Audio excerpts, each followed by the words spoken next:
Apa kabar kalian semua hari ini? Semoga kalian semua dalam keadaan sehat ya dan tetap semangat belajar di rumahnya. Hari ini bertemu lagi dengan Bu Sevi. Bu Sevi ingin mengajarkan kalian tema 5 subtema 2, pengalaman bersama teman. Sayang, sebelum belajar, mari sama-sama kita membaca doa terlebih dahulu. Before we study, let's pray to Allah. Pray begin. Bismillahirrahmanirrahim. Rabbi zidni ilma warzuqni fahma. Ya Allah, tambahkanlah ilmuku dan pertinggilah kecerdasanku. Amin. Pada subtema 1 kalian sudah belajar tentang pengalaman masa kecil. Kali ini kita akan belajar tentang pengalaman bersama teman. Nah, tentunya kalian punya teman ya sayang ya, baik teman di rumah maupun teman di sekolah. Pada saat bermain sama teman, pastinya kita melakukan kesalahannya, baik kesalahan yang disengaja maupun kesalahan yang tidak disengaja. Nah, sebaiknya ketika kita melakukan kesalahan, kita harus meminta maaf kepada teman kita. Ya, bagaimana cara meminta maafnya? Nah, misalnya Bu Guru kasih contoh nih. Kita misalnya melakukan kesalahan menginjak kaki teman ya. Nah, ucapan atau ungkapan permintaan maafnya, maaf ya, saya sudah menginjak kakimu. Nah, itu salah satu contoh ungkapan permintaan maaf. Lalu, bagaimana jika teman kita yang melakukan kesalahan dan teman kita sudah meminta maaf kepada kita? Sebaiknya sikap kita seperti apa ya? Nah, betul sekali. Sikap kita yaitu memaafkan teman kita yang sudah meminta maaf kepada kita. Nah, kalian ingat-ingat ya, jika kita melakukan kesalahan terhadap orang lain, maka kita harus meminta maaf. Dan jika teman kita yang meminta maaf kepada kita, maka kita harus memaafkannya. Agar kalian lebih paham tentang ungkapan permintaan maaf, kalian bisa mengerjakan soal halaman 56.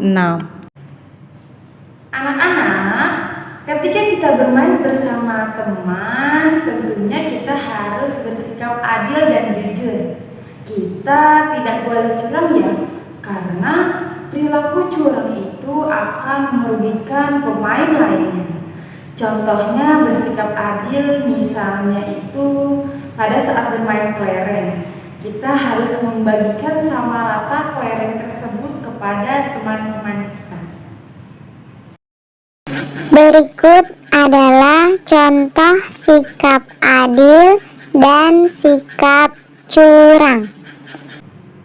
Ketika meminjam mainan teman, tentunya kita harus meminta izin dan menjaganya. Kita tidak boleh merusak mainan teman. Jika kita merusak mainan tersebut, kita akan merasa bersalah. Dan kita harus meminta maaf kepada teman kita yang punya mainan itu. Pernahkah kalian menari bersama teman-teman sayang? Nah, tentunya pernah kan? Menari bisa menirukan gerak tumbuhan. Tumbuhan tidak dapat berpindah tempat. Tumbuhan tidak dapat bergerak akibat rangsangan dari luar. Misalnya, tumbuhan yang tertiup angin, bunga yang dihinggapi kupu-kupu, atau disebabkan oleh cahaya. Bunga mula-mula muncul, lalu berkembang dan mekar.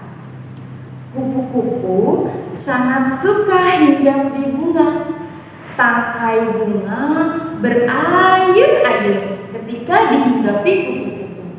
Nah, coba kalian amati gerak tumbuhan berikut ini. Macam-macam menirukan gerak tumbuhan. Yang pertama, gerak tumbuhan tinggi. Yang kedua, gerak tumbuhan rendah. Yang ketiga, gerak tumbuhan bertangkai lebar. Yang keempat, gerak tumbuhan menguncup. Yang kelima, gerak tumbuhan menjulang ditiup angin. Yang keenam, gerak tumbuhan tangkai berayun-ayun. Selain menari bersama teman-teman, tentunya kalian pernah juga kan berolahraga bersama teman-teman ya sayang ya? Iya. Sebelum berolahraga, sebaiknya kita melakukan pemanasan terlebih dahulu agar otot-otot yang ada di dalam tubuh kita tidak kaku dan tidak cedera. Pernahkah kalian berolahraga gerak menggantung menggunakan palang besi? Selain palang besi, gerak menggantung bisa dilakukan di pohon. Pohonnya itu yang kita gunakan harus rendah dan kuat. Gerak menggantung dapat melatih kekuatan tangan. Selain olahraga gerakan menggantung, kita juga bisa olahraga dengan melakukan gerakan bertumpu. Gerakan bertumpu, alat yang kita gunakan yaitu berupa kursi. Langkah-langkah bertumpu dengan kursi adalah sebagai berikut. 1. Sikap awal, tangan kanan bertumpu pada kursi dan berdiri menggunakan kaki kanan. Yang kedua, sapukan kaki kiri dari arah depan, samping, hingga belakang. Yang ketiga, ulangilah gerakan dengan tumpuan menggunakan tangan kiri. Yang keempat, sapukan kaki kanan arah depan, samping, hingga belakang. Yang kelima, lakukan gerakan secara berulang-ulang. Nah, anak-anak, sekarang kita akan belajar menghitung bilangan 21 sampai 40. Urutan bilangan dapat dituliskan dalam bentuk garis bilangan. Coba kalian perhatikan garis bilangan berikut ini ya sayang. Mari kita lengkapi garis bilangan berikut ini. Nah, Bu Guru di sini sudah menentukan garis bilangan. Ada kotak sebanyak 5 kotak. Oke, kotak pertama Bu Guru mau isi angka 21. Kotak ketiga Bu Guru mau isi angka 23. Nah, yang kotak belum ada angkanya, coba kalian perhatikan sayang. Kira-kira di kotak kedua kita harus isi angka berapa ya? Betul sekali, setelah angka 21 berarti angka 22. Lanjut di kotak keempat ya yang belum kita isi. Setelah angka 23 kira-kira angka berapa sayang? Betul, hebat, angka 24. Selanjutnya, siapa yang tahu kira-kira angka berapa ya di kotak terakhir? Betul sekali, angka 25. Bilangan ada yang mempunyai nilai tempat puluhan dan ada juga yang mempunyai nilai tempat satuan.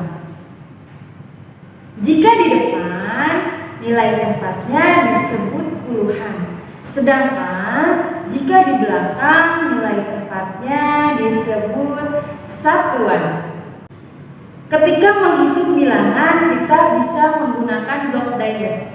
Ayo kita hitung bersama-sama menggunakan blok Dines ya sayang.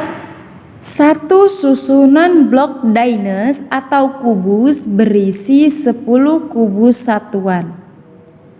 Susunan kubus merupakan puluhan, sedangkan kubus yang tidak tersusun merupakan satuan.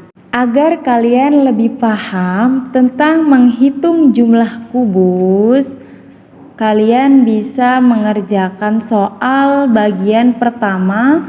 Hitunglah jumlah kubus pada tabel berikut pada halaman 93 sampai 96.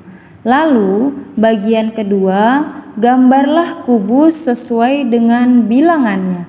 Ada di halaman 96 sampai 98.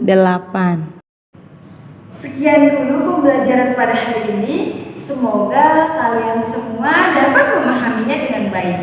Kurang dan lebihnya, guru mohon maaf. Hadanallah wa iyyakum ajma'in wal afwa minkum.